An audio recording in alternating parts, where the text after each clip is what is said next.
Marami ang nagugulat kapag may mga diabetic na biglang napayat. Akala ng iba, uy, effective ang diet niya. Kapag diabetic ka, tapos napayat ka, at wala ka namang binabago sa lifestyle mo, specifically sa eating habits mo, hindi magandang senyales yan, lalo na kung uncontrolled na ang diabetes mo.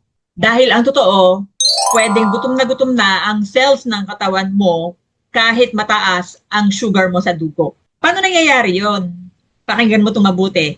Ang sugar or glucose ang isa sa pangunahing fuel ng katawan. Pero, para magamit ito ng cells bilang energy, kailangan mo ng insulin. Yung hormone sa loob ng katawan mo, hindi yung tinuturok.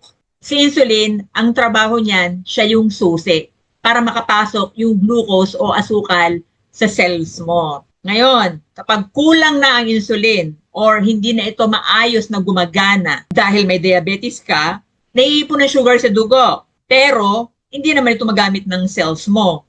Nakatenga kumbaga. Kaya kahit mataas ang blood sugar mo, parang nagugutom pa rin yung katawan mo. At dahil emergency situation yan sa katawan mo, magsisimula yung humanap ng ibang pagkukunan ng energy. Ano yung una? Taba. Sisindihan ng katawan mo yung stored fats para may magamit ng fuel. Kaya pumapayat ang ilan. Pero hindi lang po taba ang pwedeng kainin ng katawan. Ang pangalawa diyan, yung muscle, laman. Yun yung dahilan kung bakit may mga diabetic na payat, mahina, madaling magutom, o lumiliit ang katawan kahit mayat-maya namang nakain or malakas kumain. Kaya may maririnig kayo ng mga diabetic na nangangata lagi pag gutom, lalo na pag walang kanin o tinapay. Yung ganong klase ng weight loss, pagkawala ng taba at pagkawala ng muscle, ay unhealthy. Hindi po yun normal na weight loss. Malimit po, sign yan na hirap na yung katawan mo na gamitin ang pagkain bilang energy. And ito pa, kapag sobrang taas ng blood sugar, sinusubukan ng kidneys na ilabas ang sobrang asukal sa magitan ng ihi. Kasi ayaw ng katawan mo na sobrang dami ng asukal. Hindi po yan normal. Your body wants to keep you alive. Gusto niya mag-survive ka. Kaya mapapansin niyo sa mga diabetic, madalas umiihi. At dahil madalas umihi, laging uhaw, and then umapayat. Yung sugar, yan ay calories, di ba? So, ibig sabihin nun, literal na may energy, yung calories, na lumalabas sa ihi. So, sa madaling salita, tinatapon lang, hindi ginagamit ng katawan mo. Para yung may laman yung ref mo sa bahay, pero hindi mabuksan ang katawan mo. In other words, wala kang access sa laman ng ref mo.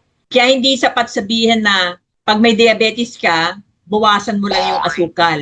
Mas malalim ang usapin dyan. Kasama diyan yung uri ng pagkain, sobrang ultra-processed foods, specifically carbohydrates, insulin resistance, sobrang stress, kulang ka sa tulog, wala kang galaw, sedentary lifestyle, and overall metabolic health condition mo. So, to summarize, from a metabolic perspective, diabetes is not just a simple high sugar disease. It's more of an energy handling problem. Sagana ka, nag-uumapaw ka na sa fuel mo, sa bloodstream mo, pero hirap gamitin yung cells mo. Tanong, lahat ba ng diabetic ay payat? Hindi naman. Maraming type 2 diabetic ang overweight, obese, dahil mataas din po yung insulin nila simula pa lang. Kaya, mas madali mag-store ng taba yung katawan nila. Pero kapag matagal nang uncontrolled ang diabetes, kahit pa ikaw ay overweight o mataba, doon pwedeng magsimula yung hindi na maipaliwanag na pagpayat mo. Kaya kung bigla kang mamamayat, wala kang naman binabago, tapos lagi kang nauuhaw, madalas umihi, madaling gutumin, madaling mapagod, huwag mong baliwalain, magpa-check up ka na. At higit sa lahat, baguhin mo na yung lifestyle mo. Dahil malimit po, ang katawan natin, tahimik na nagsasalita, bago pa sumigaw ang tunay na sakit.